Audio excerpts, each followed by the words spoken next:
तो मेरे पास आपकी क्वेरीज़ की लिस्ट आ चुकी है और आज हम बात करने वाले हैं आपकी तमाम क्वेरीज़ पे।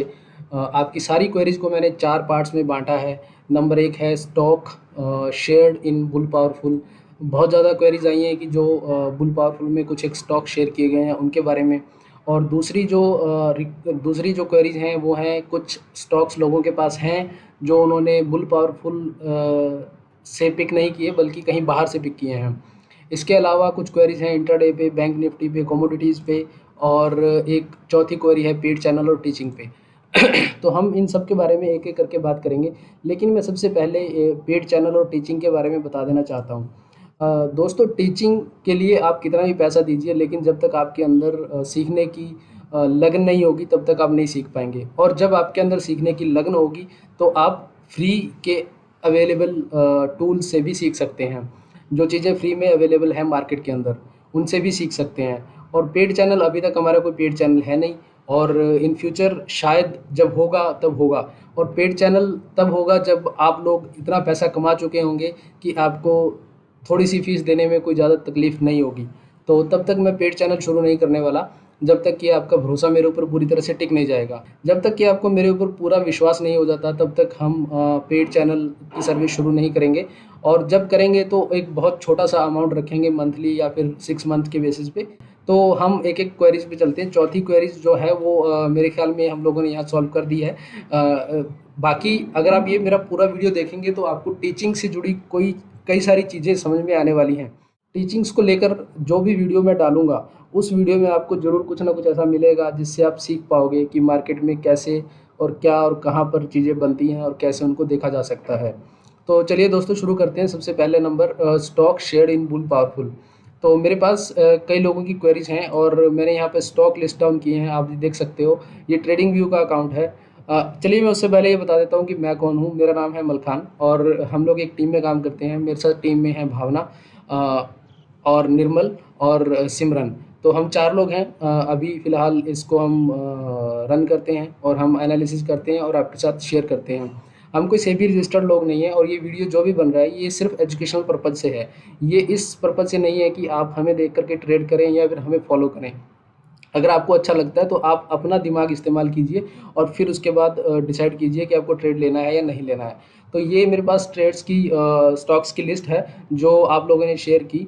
Number 1 Capacite, Phillips Carb, Lovable, Sterling and Wilsons Solar Limited and Indostar, Lasa, Zodiac Clothes, HSCL, Himadri Speciality, Graphite, Prakash Industries, Khadim, Quick Heal, HCC, EPL, Tata Steel, BSL, IDFC First Bank, Trident, BCG, Vinyl Chemicals. Okay. So और ये है कौन सा है ये है Future Consumer, Aarti Surf, Saregama, Chambal fertiliser, सीएसडीएल, CDSL और ये है लॉयड स्टील इंडस्ट्रीज़ और एसबीआई कार्ड। तो इन सब के बारे में आपके सवाल आए हैं मेरे पास और मैं इन्हीं सवालों के बारे में चर्चा करने वाला हूँ। सबसे पहले हम लोग बात करते हैं कैपेसाइट की। ये मेरे पास एक मैं पहले अपना टेलीग्राम बंद कर दूँ नहीं तो पिंग आते रहेंगे मेरे पास। सबसे पहले हम बात करते हैं कैपेसाइट की। मुझे हरदीप सिंह जी हैं अपने चैनल में जुड़े हुए हैं X10 से, जिन्होंने सवाल किया है कि सर प्लीज़ चैट लिंक ज़रूर डालें आपसे सजेशन लेने के लिए। और उन्होंने पूछा है कि सर कैपेसाइट होल्ड किया 210 पे लिया है और एक किसी के कहने पे सुवेन लाइफ साइंस बाय किया है 98 पे। तो प्लीज़ बताएं कि CDSL, हैप्पीएस्ट माइंड। तो इन्होंने बहुत सारे स्टॉक डाल दिए हैं। जो पहले इन्होंने क्वेश्चन डाला था उसमें सिर्फ इन्होंने इतना ही डाला था कैपेसाइट के बारे में पूछने के लिए। लेकिन बाद में इनको लगा कि भाई अब बता ही रहे हैं तो बुल पावरफुल से हम लोग सब कुछ पूछ लेते हैं, हैप्पीएस्ट माइंड से लेके टाटा मोटर, आईसीआईसीआई बैंक, सब कुछ। तो इन सब के बारे में हम बाद में बात करेंगे। पहले मैं कैपेसाइट के बारे में बात करने वाला हूँ हरदीप जी। तो कैपेसाइट जो है आप ये देख सकते हैं, कैपेसाइट का चार्ट है मेरे पास। चार्ट को मैं थोड़ा छोटा कर लूँ अगर आपको एतराज़ ना हो किसी को तो। हाँ, तो ये कैपेसाइट का चार्ट है मेरे पास। कैपेसाइट में हम लोगों ने देखा कि ये बहुत लंबे टाइम से जब से ये शुरू हुआ है तब से लगभग 430-40 के हाई से लगातार गिर रहा था और गिरने के बाद लगातार गिरने के बाद यहाँ पे तकरीबन इसने 140 के आसपास ब्रेकआउट दिया, ऊपर की तरफ निकला और फिर इसने यहाँ से हायर हाई बनाने शुरू कर दिए। हायर हाइज का मतलब आप जानते होंगे कि स्टॉक एक नए ट्रेंड में आ रहा है, लेकिन इसका ये मतलब नहीं है कि हायर हाई एक दो बनाए और अप ट्रेंड में आ गया। उसके लिए आपको पैटर्न्स फॉलो करने होते हैं। इस स्टॉक को मैंने बाय करने के लिए बोला था। मेरे पास ये शीट है, जिस शीट में मैंने सब कुछ रखा हुआ है, सारे शुरू से लेके लास्ट तक अभी तक जो भी मैंने ट्रेड्स दिए हैं। और ये जो हैं लाल वाले, इनमें मेरा स्टॉप लॉस भी गया है, HCL टेक में, शोभा लिमिटेड में। शोभा हालांकि बहुत अच्छा चल रहा है, लेकिन ये मेरा स्टॉप लॉस लेने के बाद अच्छा चल रहा है। हिंदुस्तान कॉपर में स्टॉप लॉस गया है मेरा, 147 पे स्टॉप लॉस था। तो ऐसा नहीं है कि ऐसा नहीं है कि कोई भी आपको यूट्यूब पे बताने वाला या कोई भी इंसान आपको बिल्कुल 100% एक्यूरेट चीज़ें दे देगा। इंसान है, इंसान से गलती भी होती है, और शेयर मार्केट किसी इंसान के बस बस में नहीं है, किसी एक इंसान के बस में नहीं है, आपके कहे के अनुसार नहीं चलती। तो हिंद कॉपर जो है उसने मेरा स्टॉप लॉस लिया है। लेकिन बहुत सारे स्टॉक्स हैं जो अभी चल रहे हैं, जिन्होंने टारगेट्स भी दिए हैं, और बहुत सारे तो मैंने इनमें लिखे भी नहीं है जिन्होंने टारगेट दिए हैं। तो अभी हम बात कर रहे हैं कैपेसाइट, कैपेसाइट के बारे में। ये कैपेसाइट, ये देख रहे हैं, 14 जून को मैंने बाय कर दिया था कैपेसाइट, और इसका प्राइस उस वक्त था 215 के आसपास।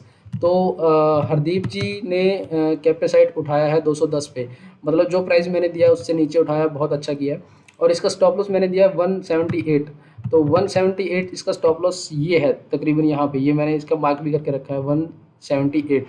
और ये मैंने दिया था 14 जून को। तो 14 जून कब था? ये है 14 जून, लगभग मैंने यहाँ दिया था। मुझे लग रहा था कि यहाँ से स्टॉक ऊपर जाएगा, लेकिन ये स्टॉक नीचे आया, और काफ़ी नीचे आया स्टॉप लॉस से, लेकिन ये फिर मुड़ा, फिर घूमा, और इसने ऑलमोस्ट अपना I guess first target hit कर दिया। 234 का इसने हाई लगाया, 234 पॉइंट। आप यहाँ देखिए, ये जो यहाँ पे आप देखेंगे तो आपको समझ में आएगा। 200, इस कैंडल में 234.50, तो ये जो 234 का इन्होंने हाई लगाया है, और हमारा पहला टारगेट था, नहीं हमारा एक ही टारगेट है इसमें 260 का, और हमें वही लेना है। जो भी लोग कैपेसाइट लेकर के बैठे हैं उनको बता देना चाहता हूँ कि बस ये कुछ दिनों का और मेहमान है यहाँ जो रुका हुआ है, इसके बाद इसको शूट होना है, और जब ये शूट होगा तो शायद हम लोग इसे पकड़ भी नहीं पाएंगे। जैसे आप देख रहे हैं कि ये 100 दिन की ये मूविंग एवरेज है, मैं आपको दिखा दूँ। 100 दिन की मूविंग एवरेज है, वेटेड मूविंग एवरेज। तो इसको टकरा के ये स्टॉक ऊपर चल रहा है, इसको टकरा के ऊपर चल रहा है, इसके आसपास आके मुड़ रहा है, तो यहाँ से भी मुड़ चुका है। अब हो सकता है कि ये थोड़ा सा यहाँ एक बार और टच करे 205 के आसपास, और फिर ये ऊपर निकल जाएगा, या फिर यहीं से भी निकल सकता है। थोड़ा मार्केट भी डाइसी है, मार्केट अगर थोड़ा सा साथ देगा तो ये स्टॉक ऊपर निकलेगा। और यहाँ हम नीचे देख रहे हैं कि वॉल्यूम्स भी इसकी काफ़ी अच्छी हैं। ये किस तारीख की है? 7 तारीख की, 6 तारीख की वॉल्यूम है। तो हमें इसमें बने रहना चाहिए मेरे ख्याल में। और इसका अगर आप स्टॉप लॉस मॉडिफाई करना चाहते हैं, पहली बात तो मॉडिफाई करने की ज़रूरत नहीं है, लेकिन अगर ये स्टॉक ऊपर निकलता है 234 के, तो फिर आप स्टॉप लॉस उठा करके लगभग यहाँ ला सकते हैं 204 के आसपास। फिलहाल आपको इसमें बने रहना चाहिए। ये हुआ हमारा कैपेसाइट। और कैपेसाइट के अलावा सुवेन लाइफ साइंस और इन सब के बारे में बाद में बात करेंगे, हैप्पीएस्ट माइंड और ये सब। हैप्पीएस्ट माइंड तो मैंने दिया था, और 562 वगैरह भी दिया था लॉन्ग टर्म जैम में। मुझे चेक करने दीजिए, ये रहा हैप्पीएस्ट माइंड। मैंने 1 अप्रैल को बाय कराया था 567 पर, 567। और मैंने बोला था कि 500 की तरफ आए तो और ऐड करना, 1100 का टारगेट था 1.5 साल में। लेकिन ये तो भाई साहब इतना तेज़ चला है कि 2 महीने में, 2 से 3 महीने में इसने 1100 प्लस कर दिया है। और 1.5 साल का जो मैं मान के चल रहा था वो इसने 2 ही महीने में कर दिया है। हैप्पीएस्ट माइंड के बारे में अभी मैं नहीं कहूँगा इसमें एंटर कीजिए, थोड़ा सा रिट्रेस हो जाए, थोड़ा सा रुके, अब फिर उसके बाद में एंटर करना मेरे ख्याल में ठीक रहेगा। तब तक हमारे पास और बहुत सारे स्टॉक आने वाले हैं, ऐसा नहीं है कि हमारे पास स्टॉक्स की कमी हो जाएगी। तो नेक्स्ट जो क्वेश्चन किया है वो है राकेश कुमार सारस्वत हैं। इन्होंने फिलिप कार्बन के बारे में पूछा कि 244 पर इन्होंने लिया है, तो उसके नीचे आ रहा है कंटिन्यू, व्हाट टू डू, कि मैं क्या करूं। राकेश जी, आपने फिलिप कार्ब लिया है 224 पे, 244 पे। तो 244 पे नहीं दिया था मैंने। हम लोगों ने जब इसको सजेस्ट किया था फिलिप कार्ब को, कहाँ है फिलिप कार्ब, ये रहा, 235 के अराउंड हमने बोला था कि आप इसे पिक कीजिए, और आपने 7 रुपये ऊपर लिया है इसको। खैर कोई बात नहीं, ले लिया है तो ठीक है। लेकिन 215 का इसका स्टॉप लॉस है फिलिप कार्ब का। 215 का स्टॉप लॉस आपका यहाँ बनेगा तकरीबन, ये जो पॉइंट है इस कैंडल के नीचे। तो आप इसको 215 के स्टॉप लॉस के लिए होल्ड करके रखिए, सॉरी 205 के स्टॉप लॉस के लिए होल्ड करके रखिए। अगर ये 215 की तरफ आता है तो आप इसमें कुछ स्टॉक और डाल सकते हैं। और टारगेट जो मैंने इसका 500 का बोला है, तो आई एम वेरी श्योर कि it will give you the target of 500 rupees as well in 8 to 10 months में। It may took little more time, but ये आपको टारगेट देगा। बहुत अच्छा स्टॉक है और इसमें इन्वेस्टमेंट भी बहुत बड़े बड़े लोगों ने कर रखी है, तो आपको चिंता करने की ज़रूरत नहीं है। थोड़ा सा टाइम पेशेंस दीजिए। मैंने 2 महीने बोला था, अभी तो 2 जुलाई से लेके शायद 10 दिन 8 दिन भी नहीं हुए अभी, तो इतना जल्दबाजी में मत सोचिए कि मैंने अच्छा किया या बुरा किया। आपने हाँ थोड़ा सा ऊपर उठाया, 7 रुपये वैसे काफ़ी होते हैं 200 रुपये के स्टॉक में, तो आपको ये स्टॉक 230 235 के अराउंड ही उठाना चाहिए था, लेकिन कोई बात नहीं, अभी भी आपका ये ठीक है, तो आप इसको होल्ड करके रख सकते हैं। कपिल चौहान जी कहते हैं कि लवेबल का क्या सीन है सर। ये है लवेबल, और ये एक इसने ब्रेकआउट दिया था इस लाइन पे 113 पे, तो ये 113 पे टकरा के बार बार बार बार बार बार मूव कर रहा है। आप अगर लास्ट दिन देखेंगे तो भी इसने लगभग 3% का मूव दिया था। अब जहाँ तक मुझे लगता है कि ये भी जैसे आप देखोगे 100 दिन की वेटेड मूविंग एवरेज को टकरा के बार बार ऊपर जाता है, उसके आसपास आता है, फिर ऊपर जाता है, तो ऑलमोस्ट टकराने वाला है इसको, और इसको टकरा के ये ऊपर जाएगा ही, तो आपको इसमें टेंशन लेने की ज़रूरत नहीं है। यदि आपका स्टॉप लॉस आता है किसी भी स्टॉक में आपका स्टॉप लॉस आता है तो उसको आप एग्जिट कीजिए। लवेबल का स्टॉप लॉस हमारा है 100 रुपये का। 100 रुपये का स्टॉप लॉस हमारा 100 रुपये का यहाँ बनेगा तकरीबन ये वाला पॉइंट, राइट। तो मैं आपको यहाँ पे मार्क करता हूँ 100 रुपये का, ये है 100 रुपये का हमारा स्टॉप लॉस। और अगर ये 100 रुपये पे आता है, उसके नीचे गिरता है, तो हम इससे एग्जिट हो जाएंगे, हम इसमें ज़्यादा दिन रुकेंगे नहीं, क्योंकि हमारा पैसा भी ब्लॉक रहेगा और फिर लॉस पे लॉस होता जाएगा, तो उसको सहन करने का कोई मतलब नहीं बनता है। तो we should exit once our stop loss got triggered, and हम लोग जाएंगे किसी नए स्टॉक में और वहाँ से एक नया स्टॉक उठाएंगे और फिर उसमें हम अपनी पोजिशन बनाएंगे। तो ये है लवेबल का सीन। मैं भी हूँ, मैंने भी लिया हुआ है, ये मेरे पास है, तो आप टेंशन मत कीजिए। और एक चीज़ मैं बता दूँ आप सब लोगों को कि लवेबल जो है, ना सिर्फ लवेबल बल्कि जो भी स्टॉक मैं यहाँ शेयर करता हूँ, मैं उसकी क्वांटिटी कुछ ना कुछ ज़रूर लेता हूँ। नेक्स्ट क्वेश्चन है बॉस ने 3 4 5 सवाल किए हैं बार बार, तो इनका भी लवेबल को लेकर ही एक सवाल था, तो मैंने कपिल जी का आंसर करते हुए लवेबल का वो कर दिया है रिप्लाई। तो ऊपर नहीं जा रहा है, कब जाएगा? तो मुझे लगता है कि बहुत जल्दी ये भी ऊपर जाएगा, और अगर नहीं जाएगा तो हमारा स्टॉप लॉस आ जाएगा। तो हम दो ही चीज़ों के लिए यहाँ बैठते हैं, एक टारगेट और दूसरा स्टॉप लॉस। पहले स्टॉप लॉस आता है, क्योंकि हमें स्टॉप लॉस कन्फर्म होता है कि यहाँ तक आएगा स्टॉक, तो हमें नहीं रखना है। टारगेट का हमें नहीं मालूम होता है कि स्टॉक क्या करने वाला है फ्यूचर में। तो आप लवेबल को रख सकते हैं बॉस जी। आपका असली नाम मुझे नहीं पता, लेकिन आपने बॉस लिखा है तो ठीक है, मैं आपको बॉस ही बुला रहा हूँ। नेक्स्ट है, आपने पूछा है कि आप कॉल अच्छा देते हैं सर, खादिम और क्रिएटिव में मैंने प्रॉफिट किया था। तो खादिम और क्रिएटिव तो एक्सेप्शनल थे, मतलब बहुत अच्छा इन्होंने काम किया, और क्रिएटिव तो अभी भी लगातार सर्किट पे सर्किट मार रहा है, लगातार 5% का सर्किट हो चुका है।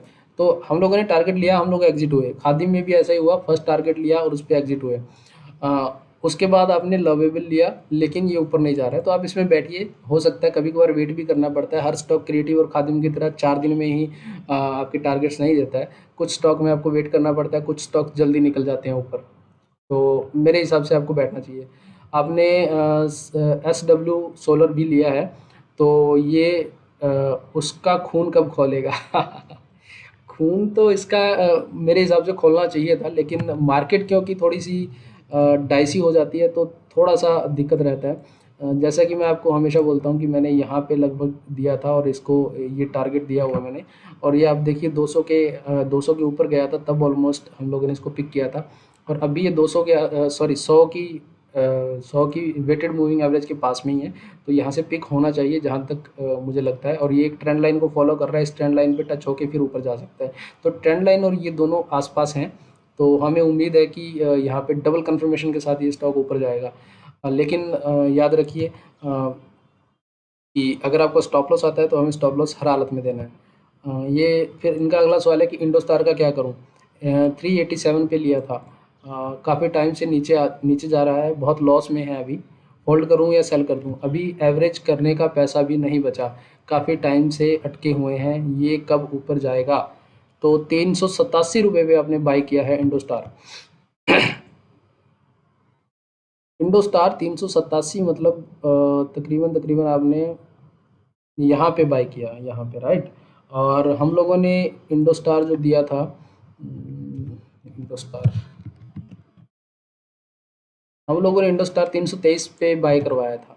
323 पे बाय करने के बाद 370 का पहला टारगेट था, तो पहला टारगेट इसने हिट कर दिया था 370, 415 तक गया था और दूसरे टारगेट के बिल्कुल करीब था 435, लेकिन इसने दूसरा टारगेट नहीं दिया। अब यहाँ एक समझने वाली बात यह है कि हमें स्टॉप लॉस को ट्रेल कैसे करना चाहिए और उसको किस तरह से यूज़ करना चाहिए। अभी हम यहाँ तक आ गए हैं ना। एक एक सवाल ये भी आया है, मैं आपको पहले उस सवाल पे ले चलता हूँ, उसका आंसर देना भी बहुत ज़रूरी है। उद्धव हैं, उन्होंने पूछा है कि आप जो भी हैं, थैंक्स है आपको। I like your calls very much and investing in stocks as per my risk taking ability. Can you give trailing stop loss for equity when actually profit actually script in profit position. तो ये पूछ रहे हैं कि अगर हमारा जो भी स्टॉक लिया है वो प्रॉफिट में आ गया तो उसको हम ट्रेल कर सकते हैं क्या। तो देखिए, पहले मैं नॉर्मली जो भी देता हूँ तो उसके 2 या 3 टारगेट देता हूँ, आपको ये समझना पड़ेगा किसी भी स्टॉक के। जैसे कि हम इंडोस्टार की बात करें तो मैंने इसके 3 टारगेट दिए हैं। 323 पे खरीदने के बाद पहला टारगेट 370 का है, और नॉर्मली ये भी बोलता हूँ मैं कि 370 पे आप 50% बुक कर लीजिए।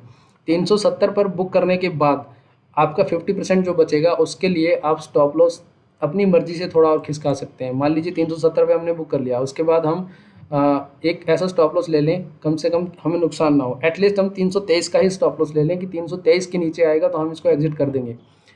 तो जब 370 आपका क्रॉस हो गया तो 330 पे आ जाइए।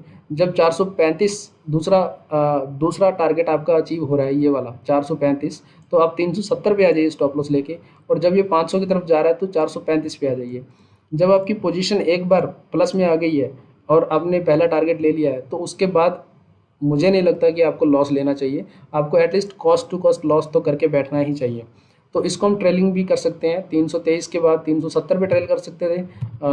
चार्ट पे देखते हैं एक बार, 323 कहाँ था, 323 यहाँ पे था। इस कैंडल में मैंने बाय कराया था, उस दिन ये बहुत नीचे आ गया था, बट मुझे उम्मीद थी कि ये भागेगा और ये भागा भी, और बहुत अच्छे से भागा। यहाँ जा कर के फिर इसको एक बार रिजेक्शन मिली है। यहाँ लास्ट टाइम भी एक रिजेक्शन थी इसी लेवल के आसपास, आप देख सकते हैं। तो ये जो रिजेक्शन का एरिया है ये काफ़ी स्ट्रॉन्ग है, सप्लाई जोन जिसको बोलते हैं। तो ये जोन है जहाँ से इसको सेल किया जा रहा है बार बार, एक बार यहाँ से एक बार यहाँ से, और बीच में तो नीचे के लेवल पे भी सेल हुआ था ये। और अगर हम इसको और पीछे लेके जाएँ तो यहाँ भी आप देखेंगे कि यहाँ भी सेल हुआ है, यहाँ भी सेल हुआ है। तो 4-5 बार इसने इसको रिस्पेक्ट किया इस लेवल को। तो अब इसको तोड़ने के लिए बहुत ज़्यादा पावर लगानी पड़ेगी। अगर एक बार यहाँ पे आता है तो हमें 323 का स्टॉप लॉस लगा के रखना चाहिए। अब 339 पे खड़ा है, अगर हमने 323 पे लिया होता तो 323 का हम स्टॉप लॉस लगा के रखते हैं, क्योंकि हम लोग 50% उसमें ले चुके हैं और 50% हमारा बचा है। तो बाकी 50% में अगर लॉस नहीं भी होगा हमें, तो हमारा हमें लॉस नहीं लेना है, फ़ायदा नहीं भी होगा तो हमारा कॉस्ट टू कॉस्ट कट जाएगा।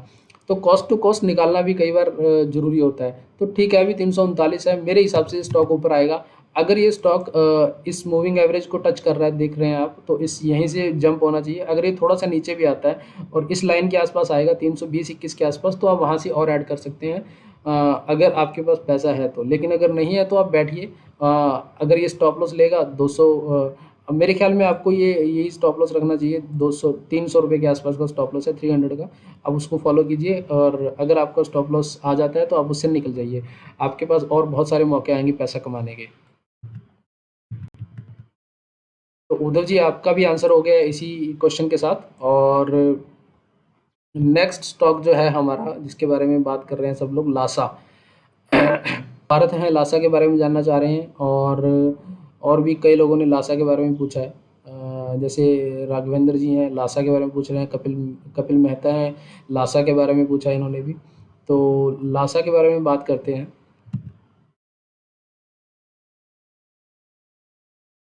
हम्म, तो लासा दरअसल हम लोगों ने यहाँ कहीं बाय किया था 83 के आसपास, राइट।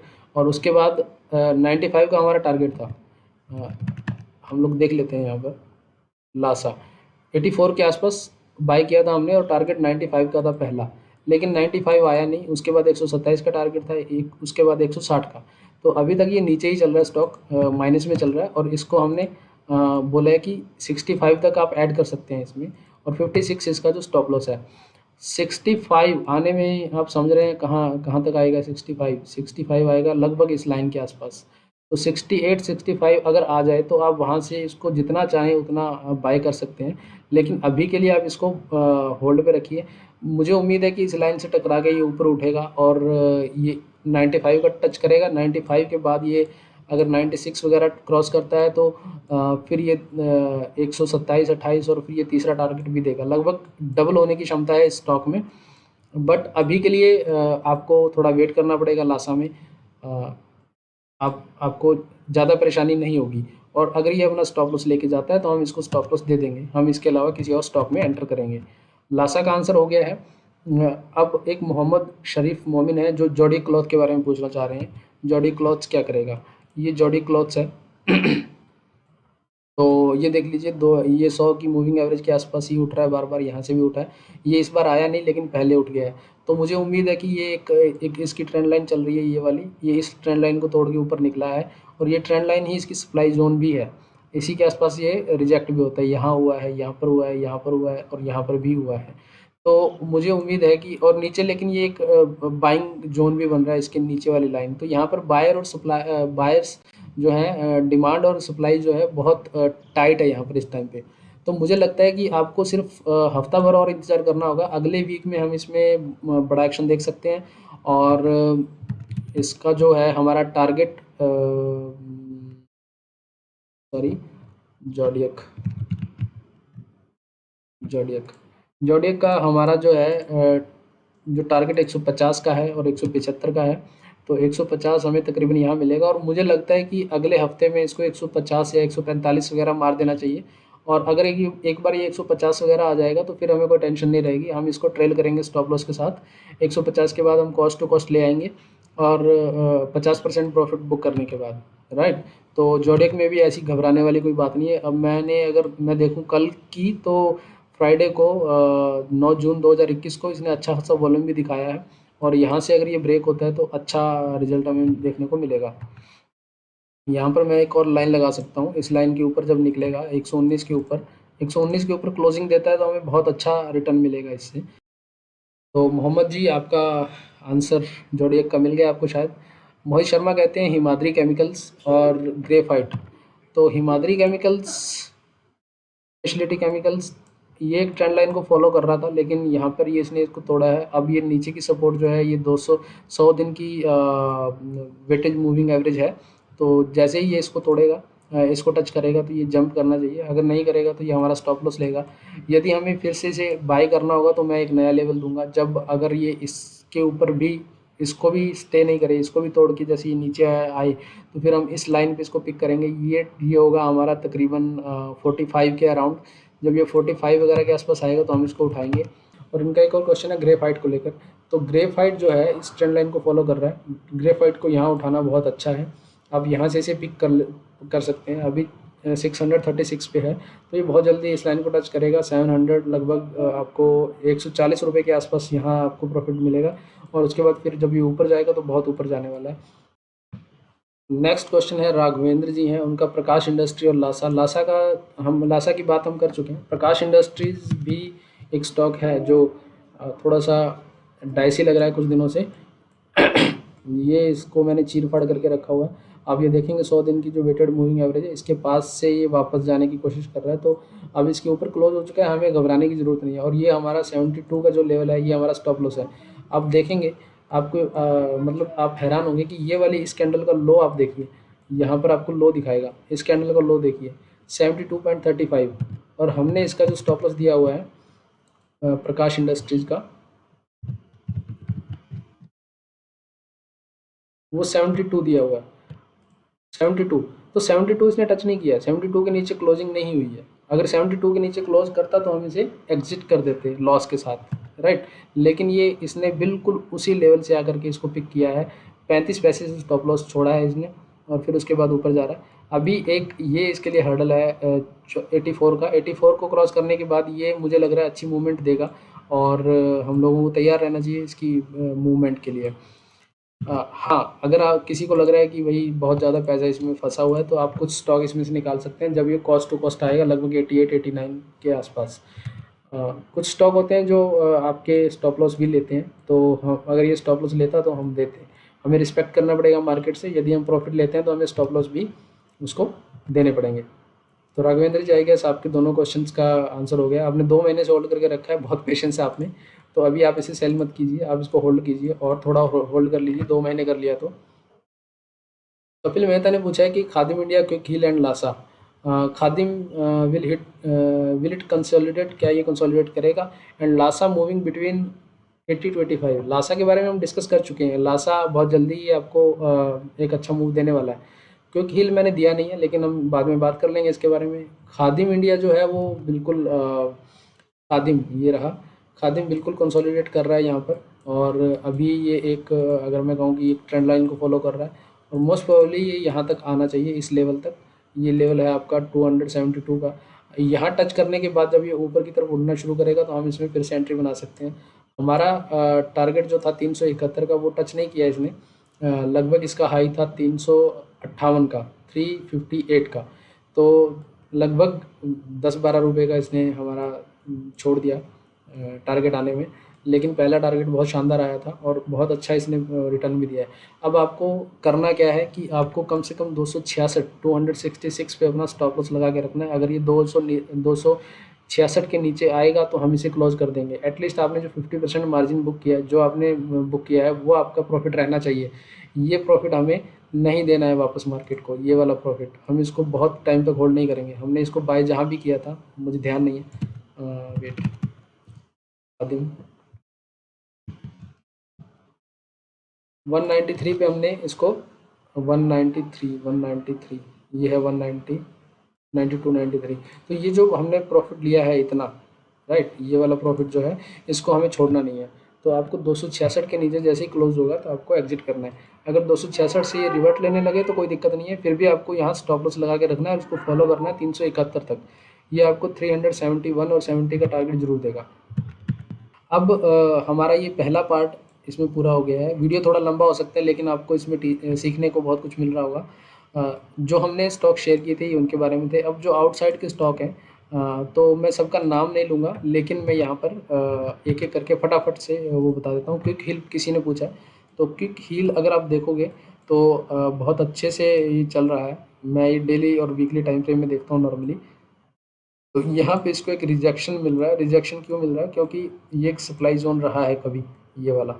अब देखिए, ये सप्लाई जोन था, ये सप्लाई जोन था, फिर यहाँ पे गए ऊपर, और यहाँ पे एक फिर से सप्लाई जोन बना, और यहाँ फिर से सप्लाई जोन बना।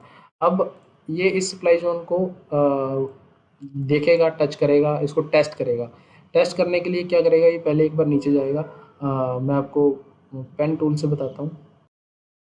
ये हो सकता है कि यहाँ तक आए और फिर ये ऐसे ही ऊपर मुड़े, और फिर इसके बाद ये ऊपर जाएगा, फिर यहाँ नीचे टच करेगा, और इसको यहाँ से उठाने के बाद आप ऐसे ऊपर ले जा सकते हैं। आपको ये ध्यान रखना चाहिए कि इसको तकरीबन इसके जो ये जो इसका डिमांड जोन है 229 का, इसको आप स्टॉप लॉस लेके चलें। अगर इसके नीचे निकलेगा तो आपको इसको एग्जिट करना पड़ेगा, राइट। तो लेकिन ये जो लाइन है ये भी अब ऊपर ऊपर उठेगी थोड़ा थोड़ा, ठीक है। तो जब ये इसके पास आएगा, इसको आप और ऐड कर सकते हो। आप देखिए कब से ये इस लाइन को ये 1 2 3 4 5 6 7 8 लगभग 8-9 बार इसने इस लाइन को रिस्पेक्ट किया है। ये वेटेड मूविंग एवरेज है 100 डेज की, राइट। आप इसमें लगा सकते हैं, इसमें जाएंगे तो यहाँ पे वेटेड मूविंग एवरेज आप लिखेंगे तो ये आ जाएगा, मूविंग एवरेज वेटेड। तो आप इसको प्लॉट कर सकते हैं 100 दिन की 100 दिन की मूविंग एवरेज के हिसाब से। ये है मेरा व्यू क्विक हील पे। अब हम बात करते हैं HCC की। HCC का स्टॉक 14 रुपये में खड़ा है, और ये पता नहीं किस तरीके से काम करते हैं। 8-9 रुपये वाले स्टॉक उठाने में मैं बिल्कुल भी दिलचस्पी नहीं रखता हूँ, लेकिन ये स्टॉक एक अच्छा मूव दे सकता है। फ़िलहाल ये एक सप्लाई जोन पे है, अगर आपके पास है तो आप इसमें से एग्ज़िट भी कर सकते हैं, क्योंकि ये जो जोन है ये इसको ब्रेक कर पाना थोड़ा सा मुश्किल है, इसके लिए थोड़ा सा मुश्किल है। आप इसको देख सकते हैं। यदि आप इसको लंबा रखना चाह रहे हैं तो मैं आपको सजेस्ट करूंगा कि 11.90 का इसका या 11.50 का इसका स्टॉप लॉस लेके चलें। ओके, अगला स्टॉक है EPL। EPL भी आपका स्टॉक एक कंसोलिडेशन फेज में है, एक सप्लाई जोन बना रहा है। ये ट्रेंड लाइन पे देखा जाए तो ये वाली ट्रेंड लाइन इसकी सप्लाई जोन है, यहाँ पे यहाँ पे यहाँ पे। अब संभावना है कि ये यहाँ से ऐसे टच करके ऊपर जाए और फिर ये ऊपर निकले, लेकिन अभी इसके बारे में कुछ भी कहना ज़रूरी नहीं है। ट्रेंड लाइन जैसे कि आप देख रहे हैं नीचे की तरफ आ रही है, तो इसका अब ट्रेंड में आना थोड़ा सा मुश्किल है, बट इसको आप कंसोलिडेशन भी बोल सकते हैं। हमारी जो एक नीचे की ट्रेंड लाइन है उसको ये बहुत अच्छे से फॉलो कर रहा है, इस लाइन को। तो तो वेट कीजिए कि अगर ये इस लाइन को टच करे लगभग 240 के आसपास, तो इसको आप थोड़ा सा और बाय करें। और ये तकरीबन ये जो लो है 198 के आसपास इसका स्टॉप लॉस लगाएं, और जब ये ऊपर निकलेगा तो आपको अच्छा प्रॉफिट दे सकता है। बात करें हम टाटा स्टील बीएसएल की, ये क्लियर कंसोलिडेशन है। आपको इसमें टेंशन लेने की ज़रूरत नहीं है। ये इस कंसोलिडेशन को जैसे ही तोड़ के बाहर निकलेगा, ये आप मान के चलिए 94 95 के ऊपर निकलेगा, तो ये आपको अच्छा रिटर्न देगा। आईडीएफसी फर्स्ट बैंक, ये दरअसल मुझे लग रहा है कि एक डाउन ट्रेंड बनाने की कोशिश में है, लेकिन अभी कुछ क्लियर कह नहीं सकते इसके बारे में। अगर मैं देखूँ तो ये इस लाइन को ट्रेंड फॉलो कर रहा है, और 2 बार इस 100 दिन की मूविंग वेटेड एवरेज के नीचे भी आ चुका है। तो थोड़ा-सा इसमें नेगेटिविटी मुझे नज़र आ रही है, बट अभी तब तक मैं नहीं निकलूँगा जब तक ये लगभग इस लेवल, इस लो को तोड़ नहीं देगा। तो इस लो को तोड़ने तक लगभग 46 के आसपास इसको बाय किया जा सकता है, और इसको अगर 44 या 45 के आसपास आए तो इसे एग्जिट भी किया जा सकता है। तो मैं इस पे मेरी फ़िलहाल कोई राय नहीं है, क्योंकि ये मुझे थोड़ा-सा कंसोलिडेट होता हुआ लग रहा है और नीचे भी जा सकता है। ट्राइडेंट ट्राइडेंट अच्छा चल रहा है, और ये जैसे-जैसे लाइन को टच कर रहा है 100 दिन की मूविंग वेटेड एवरेज को, ऊपर जा रहा है। अब फिर से लगभग इसने टच किया है, ऊपर जाने की कोशिश है, और जब ये इसका हाई तोड़ देगा, ये वाला इसका आप हाई मान के चलिए 19 का, तो ये और ऊपर जाने की इसकी अंदर कैपेसिटी है। तो आप इसका स्टॉप लॉस 13 का, या फिर आप ये स्टॉप लॉस भी रख सकते हैं 1440 का। तो इस स्टॉप लॉस के साथ चलिए। बीसीजी लगातार सर्किट पे चल रहा है, तो इस स्टॉक के बारे में मैं अपनी कोई राय दे नहीं सकता हूँ, क्योंकि जो सर्किट पे चल रहा है वो सर्किट पे नीचे भी आ सकता है। तो मैं नॉर्मली जो इस तरह के स्टॉक हैं जो बहुत दिनों से सर्किट पे चल रहे हैं, उनमें ना तो घुसता हूँ और ना ही मैं उनमें उनको उनको सजेस्ट करता हूँ किसी को लेने के लिए। हाँ, अगर सर्किट लगने वाले हैं तो उससे पहले मैं सजेस्ट कर सकता हूँ कि आप यहाँ पे एंटर कर सकते हैं, और सर्किट लग सकते हैं, इसकी संभावनाएँ हैं। जैसे कि हम लोगों ने कैपेसाइट क्रिएटिव में किया। विनल इंडिया अच्छा स्टॉक है, और काफ़ी टाइम से कंसोलिडेट कर रहा है। ये लगभग 10 मई से कंसोलिडेट कर रहा है इसी बॉक्स के अंदर, आप कह लीजिए ये एक बॉक्स है। तो इस बॉक्स से जैसे ही या तो ये बाहर निकलेगा इधर की तरफ, आपको अच्छा देगा, और 200 की मूविंग एवरेज भी यहाँ यहाँ लगभग टच होगी 144 के आसपास, तो यहाँ बाय कर सकते हैं। और अगर ये इस लाइन के नीचे क्लोजिंग देने देने शुरू कर देगा, तो हम उसमें से एग्जिट भी हो सकते हैं। विनल इंडिया पे कोई क्लियर अभी नहीं है, कंसोलिडेशन फेज में है। कंसोलिडेशन के बाद में क्या होगा, यहाँ पे बाइंग हो रही है या यहाँ पे सेलिंग हो रही है, हम जान नहीं सकते। क्योंकि ये कंसोलिडेशन का फेज है, धीरे धीरे लोग कंसोलिडेट करते हैं, और उसके बाद जो उनका मेजर एक्शन होता है उसको एकदम से एग्जीक्यूट करते हैं, बाइंग या फिर सेलिंग। फिर ये सर्किट देगा लगातार, या फिर ये नीचे की तरफ गिरेगा। यह फ्यूचर कंज्यूमर 9 रुपीज़ पे है। देखिए, मैं बहुत छोटे जो पेनी स्टॉक्स हैं उन पे काम नहीं करता हूँ, और ना ही मैं सजेस्ट करता हूँ। आज तक आपने नहीं देखा होगा मैंने कोई 8-10 रुपये वाला स्टॉक सजेस्ट किया है, तो मैं सजेस्ट नहीं करूँगा। फ्यूचर कंज्यूमर से आप चाहें तो निकल सकते हैं, अगर आप कॉस्ट टू कॉस्ट हैं तो। बाकी आपकी मर्ज़ी, आप बैठना चाहें तो बैठ भी सकते हैं। यहाँ पे वॉल्यूम कंसोलिडेशन काफ़ी दिख रहा है मुझे, ये जो एरिया दिखेगा देखेंगे आप, लेकिन वॉल्यूम के बाद भी ये गिर ही रहा है स्टॉक।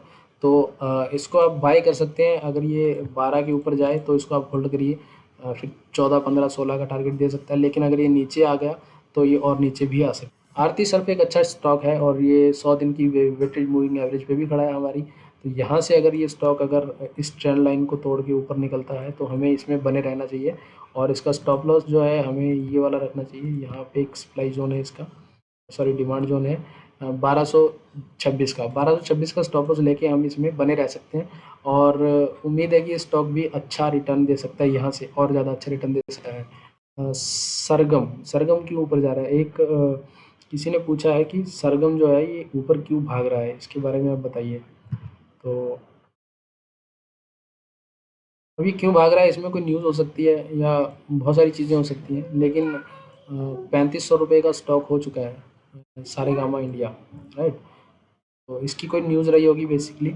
अभी फ़िलहाल क्योंकि कंसोलिडेशन भी नहीं कर रहा, रुक भी नहीं रहा है, तो हम इसमें एंट्री नहीं कर सकते। और ये जो हमारी 100 दिन की वेटेज मूविंग एवरेज है, इससे भी बहुत दूर है, तो जब ये इसके आसपास आए तो इसको हम पिक कर सकते हैं।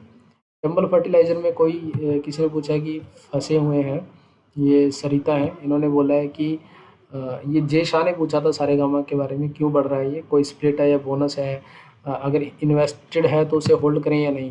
तो चलिए हम एक बार देख लेते हैं सारेगामा को इन्वेस्टेड है तो। अगर आप इन्वेस्टेड हैं तो आप इसमें आप होल्ड भी कर सकते हैं, लेकिन आप ध्यान रखिए कि ये एक सप्लाई ज़ोन बना था इसमें, ये वाला। तो आप 3000 के आसपास इसका स्टॉप लॉस लगा के रखिए और स्टॉप लॉस ट्रेल करते जाइए जब तक ये स्टॉक ऊपर चल रहा है, चलने दीजिए। और हर 3-4 कैंडल के नीचे अपना स्टॉप लॉस शिफ्ट करते जाइए। जैसे कि आज आप इसके नीचे शिफ्ट कर दीजिए, इस कैंडल के नीचे, अगले दिन इस कैंडल के नीचे, अगले दिन इस कैंडल के नीचे। तो जब भी ये नीचे आने की कोशिश करेगा तो ये हिट हो जाएगा। और 4 दिन का गैप रखिए कैंडल में कम से कम। तो अभी के लिए मेरे हिसाब से स्टॉप लॉस ये है, आप इसको ट्रेल कर सकते हैं, क्योंकि ये बहुत अप ट्रेंड में है, तो ये और ऊपर भी जा सकता है। तो इसका कुछ कहा नहीं जा सकता कि कहाँ तक जाएगा।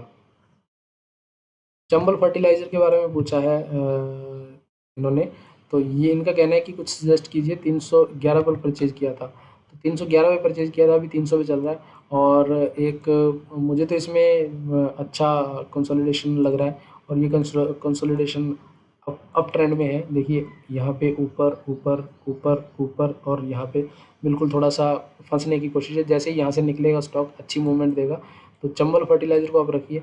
और अगर ये ऐसे कहीं इस मूविंग एवरेज को टच करता है, ये कहीं पे इनका मिलाप होगा, तो वहाँ से इसको और बाई किया जा सकता है इस स्टॉक को। CDSL सर ये बहुत अच्छा स्टॉक है। ये आप देख सकते हैं लगातार बिल्कुल higher high higher high higher high जा रहा है। तो आप इसमें बस, अगर आप इसमें इन्वेस्टेड हैं तो आप ये एक सप्लाई ज़ोन बनाएं। इस सप्लाई ज़ोन को आप देखिए, और इसके नीचे अगर आए तो एग्जिट कीजिए, नहीं तो आप बने रहिए। और फिर अगला सप्लाई ज़ोन देखिए कहाँ बनेगा, कहाँ पे इतने दिनों तक कंसोलिडेट होगा। जैसे ये यहाँ से लेके अगर आप देखेंगे तो यहाँ तक कंसोलिडेशन है, लगभग 30 दिन, 1 महीना कंसोलिडेट किया है। 1 महीना कंसोलिडेट अगर कहीं और करता है तो बड़ी बात होगी, और फिर आप उसको वहाँ पे स्टॉप लॉस लेकर के और ऊपर इसको ले जा सकते हैं। LSIL ये 4 रुपये का स्टॉक है, मेरी इस पर कोई राय नहीं है, मैं इसको देखना भी नहीं चाहता हूँ। SBI कार्ड, देखिए पहले से एक ड्रॉ है सप्लाई जोन, यहाँ सप्लाई जोन था 1030 के आसपास, यहाँ पर भी 1030 के आसपास सप्लाई जोन था। इस सप्लाई जोन को तोड़ के इसने एक ये ट्रेंड लाइन को फॉलो कर रहा था, उसको भी तोड़ा है। उसको तोड़ने के बाद अब तकरीबन ये 100 दिन की मूविंग एवरेज के नीचे भी चल रहा है, वेटेज मूविंग एवरेज के नीचे चल रहा है। और एक ये ट्रेंड लाइन और है इसकी, हालांकि ये कोई ट्रेंड लाइन नहीं है, लेकिन इसको इसने रिस्पेक्ट किया है। 1 2 3 4 कह सकते हैं आप इसको ट्रेंड लाइन। तो 4 बार इन्होंने यहाँ से जंप किया है, तो अगर ये यहाँ से जंप करता है तो ठीक है, नहीं तो मैं इसको आपको बताऊँ तो ये स्टॉक यहाँ से गिर के यहाँ यहाँ टच कर सकता है। ये एक डिमांड जोन है इसका, आप ये देख सकते हैं। ये जो लाइन मैंने यहाँ ड्रॉ की है 900 के आसपास, 908 से 907, 900 से लेकर 907 के बीच में। तो यहाँ यहाँ या इसके आसपास जब भी आएगा तो इस स्टॉक को यहाँ से पिक किया जा सकता है। बुरा स्टॉक नहीं है, इसके सारे फंडामेंटल्स और सब चीज़ें अच्छी हैं। यहाँ पे आए इस रेंज में तो आप इसको पिक कर सकते हैं। यहाँ से फिर ये ऊपर जाएगा, ऐसे ऐसे जाना शुरू करेगा, और फिर ये एक सप्लाई जोन है, इसको तोड़ने की कोशिश करेगा। अगर ये सप्लाई जोन तोड़ के ऊपर निकलता है तो फिर हम इसमें लंबा टारगेट लेके चल सकते हैं। तो सभी स्टॉक्स जितने भी मेरे पास आए थे 3 बजे से पहले, मैंने उनका आंसर कर दिया है। इसके बाद ये कुछ है कि मोहम्मद शकील हैं, ये पूछते हैं सर ऐसा स्टॉक बताइए जिसमें मैं SIP कर सकूँ, अपनी डॉटर के लिए फ़ंड जमा करना है। तो मोहम्मद शकील जी, आपके इरादे बहुत नेक हैं। आपने SIP करने के लिए स्टॉक पूछा है, तो मैं आपको सजेस्ट करूँगा कि किसी भी स्टॉक में आप SIP मत शुरू कीजिए, क्योंकि स्टॉक का कोई भरोसा नहीं है कब तक वो ऊपर चलेगा, कब नीचे आ जाएगा। अगर आपको SIP करनी ही है तो हमारे ETF हैं बहुत सारे, निफ्टी ETF, आप जीरोधा में लगा सकते हैं। निफ्टी के हैं, बैंक निफ्टी के हैं। जैसे निफ्टी 20 है, ये आपको निप्पॉन इंडिया का है निफ्टी 20, तो हम इसको देख लेते हैं एक बार। निप्पॉन इंडिया में इसमें आप शिप कर सकते हैं, ETF है ये निफ्टी का। निफ्टी क्योंकि हमेशा आपको पता है, मैं आपको अगर वीकली चार्ट दिखाता हूँ इसका, तो देखिए जब से शुरू हुई है तब से ये इसका रुख ऊपर ही है, कभी नीचे नहीं आई। अगर ये कोरोना काल में अगर ये नीचे आई भी है तो ये फिर वहाँ से जंप लेके 1 साल के अंदर अंदर वापस आ गई उसी लेवल पे। तो आपको इसमें बहुत लॉस नहीं देखना पड़ेगा, और ये ऊपर ही ऊपर चलती रहेगी, थोड़ा नीचे आएगी ऊपर जाएगी, नीचे आएगी ऊपर जाएगी। जब भी आप शिफ्ट करना चाहें तो आप इसमें शिफ्ट कीजिए, इसके अलावा कहीं भी शिफ्ट करने का कोई फ़ायदा नहीं है। तो ये मेरी पर्सनल एडवाइस है आपसे। यही सवाल साक्षी जी ने भी पूछा था कि किड्स के लिए लॉन्ग टर्म स्टॉक, तो लॉन्ग टर्म स्टॉक कोई भी नहीं है, लॉन्ग टर्म इंडेक्स होते हैं। आप हमेशा इंडेक्स में इन्वेस्ट कीजिए। ईटीएफ उसका तरीका है इंडेक्स में इन्वेस्ट करने का। आप अपने काइट से, आप अपने जीरोधा से या किसी भी अपने ब्रोकर के थ्रू आप उसमें इन्वेस्ट कर सकते हैं। जैसे आप शेयर परचेज करते हैं वैसे ही आप वो परचेज करेंगे। और जब आपको परचेज करना है, जब आपके पास पैसा है, आप उसमें डालिए और उससे परचेज कीजिए। आपके सामने रहेगा, सारी चीज़ें क्लियर रहेंगी और उसमें एग्जिट लोड भी नहीं होता है म्यूचुअल फंड्स की तरह। तो आपको ईटीएफ में ही इन्वेस्ट करना चाहिए। विनय ने पूछा है विच stock can be invested for hold और लॉन्ग टर्म। तो विनय जी, लॉन्ग टर्म की परिभाषा क्या है ये आपको समझना होगा। We must understand the long term. Ultimate goal is to make the money ना, हमें पैसा बनाना है। तो लॉन्ग टर्म में बने या शॉर्ट टर्म में बने, हमें उससे पैसा बनाना है। बहुत सारे लोग इंट्राडे करते हैं, इंट्राडे से पैसा बनाते हैं। बहुत सारे लोग स्विंग ट्रेड करते हैं, हमारे जैसे। तो हम लोग स्विंग ट्रेड है वो ना तो लॉन्ग टर्म है ना ही इंट्राडे है, तो हम बीच में हैं। हम लॉन्ग टर्म में पैसा बनाते हैं, हमें लॉन्ग टर्म में पैसा बनाता है। स्टॉक को आप लॉन्ग टर्म के लिए होल्ड करके रखेंगे, पैसा बन भी सकता है और नहीं भी बनेगा, उस चीज़ की गारंटी नहीं है। अगर आपको 3 साल में अपना 2 साल में पैसा डबल करना है तो आपको स्विंग ट्रेड करना पड़ेगा।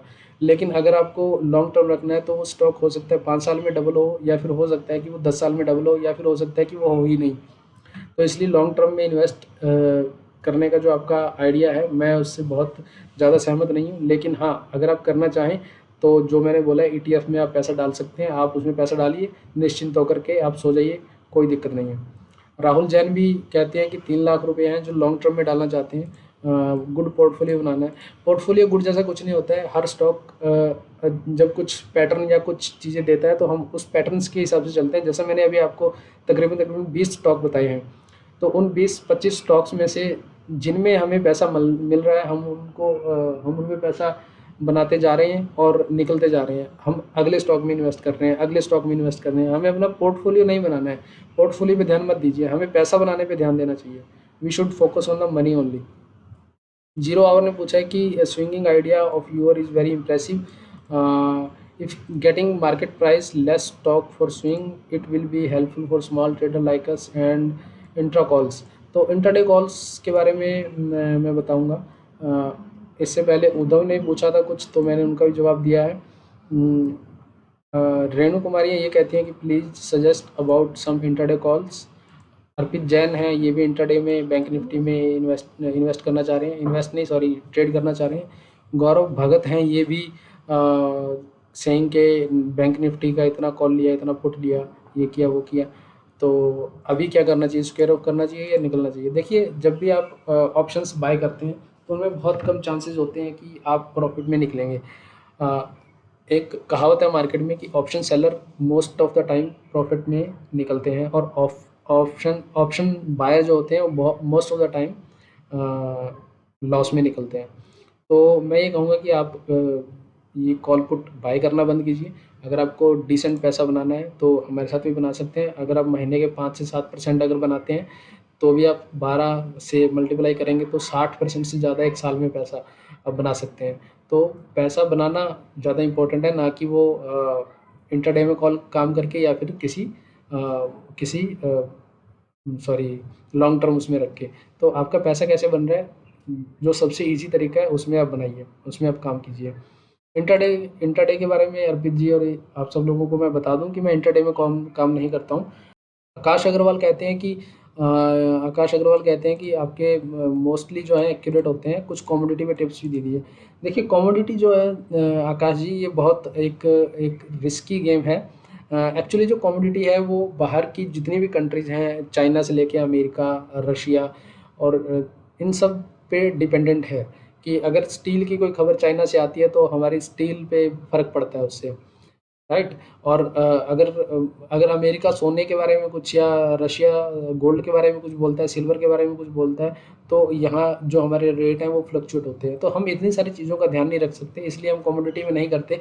मैं आपसे भी कहूँगा कि हमारा अल्टीमेट जो गोल है that is to make money, और उसके लिए आप हमारे साथ हमारी कॉल्स में जो हम एनएससी के जो स्टॉक्स उठाते हैं आप उनमें कर सकते हैं। आपको कोई तकलीफ नहीं होगी उसमें भी काम करने में। अगर आप कम्युनिटी में ही करना चाहते हैं तो I am not the right person to ask this question. तो किसी और से आप पूछ सकते हैं, किसी और की राय ले सकते हैं।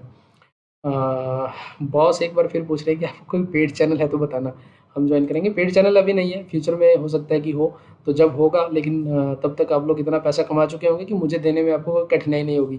तो आप जिस किसी का भी पेड चैनल ज्वाइन कीजिए तो एटलीस्ट पहले उसकी फ्री कॉल से इतना कमा लीजिए कि आप उसकी फ़ीस उसको चुका पाएँ, राइट? अदरवाइज़ पेड चैनल लेने, पेड सर्विस लेने का कोई फ़ायदा नहीं है। ये इनका नाम नहीं पता मुझे, GSHBS, तो इन्होंने लिखा है do you teach as well if send me link.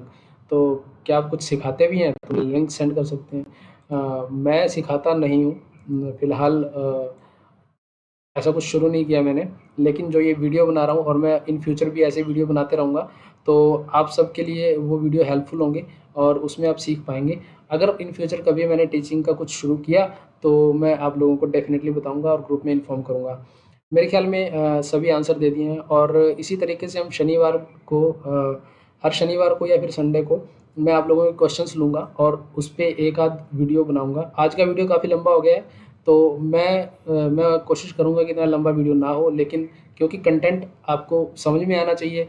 Video लंबा होना ज़्यादा बड़ी बात नहीं है, लेकिन कंटेंट अगर आपको समझ में नहीं आएगा और अगर आप चीज़ों को समझ नहीं पाएँगे तो कोई फ़ायदा नहीं है उस चीज़ का।